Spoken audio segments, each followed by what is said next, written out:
think gas prices were going to stay down? They might. But I was asking this question, I don't know. I saw maybe late August, early September, CNBC, Bloomberg, or something talking about Buffett buying more Occidental. And I'm like, well, if oil prices are crumbling, why is Buffett loading up on this stock? It's like, well, he sees something out there, right? And I'm not spending my time analyzing the energy market, so I don't know. But I heard something on the radio, probably CNBC, XM, maybe Bloomberg, and they're saying, and then what? I actually saw it pop up on Instagram on one of the Bloomberg um, social channels. They had a chart showing the strategic reserve, and I don't think we've ever drawn it down this much ever. I just talked about this on another episode. And it's like, well, we dumped all this oil into the market, and it brought the prices down. And then, also I think some of the demand dropped off because of inflation and people weren't traveling as much. But I don't think we've ever pumped this much oil into the system. This is as far as we've ever drawn down. If you look at the chart, it's pretty steep on how much oil we pumped out. And they were talking about how, well, we sold that oil, right? Or however that works, I don't know. We're going to have to replenish it at some point here.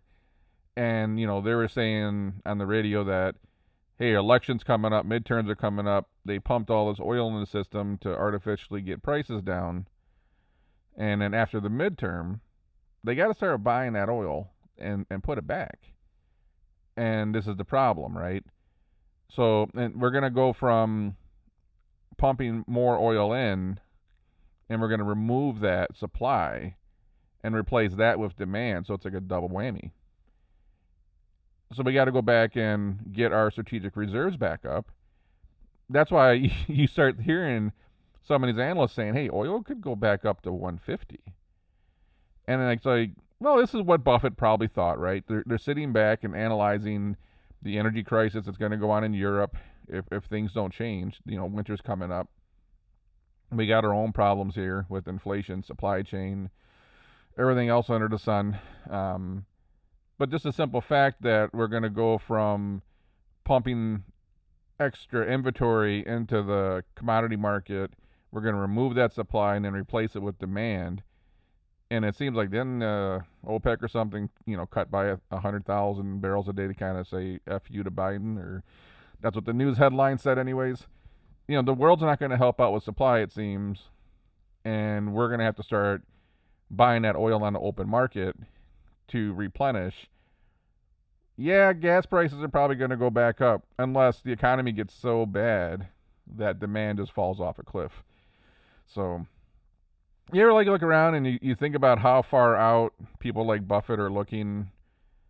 They got some smart people running the math around there, and is it even that smart? Like, if you really study energy all day, you knew we had to put that oil back, and it's like, well, what's that gonna do to the market? Hey, you run some formulas, and it's like, oh, oil's going back to 125. So yeah, this is probably why, even when we watched oil prices getting crushed, Buffett's out there buying more up Occidental. And it's like, people pick on him sometimes saying, oh, you missed out on Tesla and you missed out on all these things. But keep in mind, the guy's always kept his money. I'm all about wealth preservation. A lot of get rich quick schemes out there, and quick buck artists, and trying to ride these waves and faves. And it's one thing to make the money, it's another thing to hang on to it. And that's the thing that Buffett has consistently done, was hang on to it.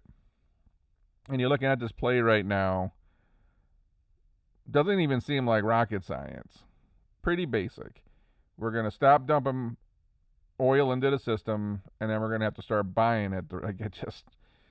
You add it all up, and, is it going to be that surprising if oil hits 125, 150 again here at some point?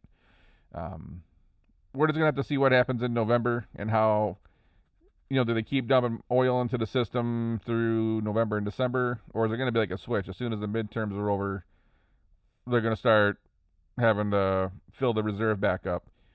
And then you're going to start watching prices go up again. So I don't know if anyone's even counting on this, but I think you don't see the news talking about it unless you're like in an investment community or something you do pretty often. You're not even thinking about it. You just drive by and gas prices are down. Most people probably never wonder why the gas prices are down.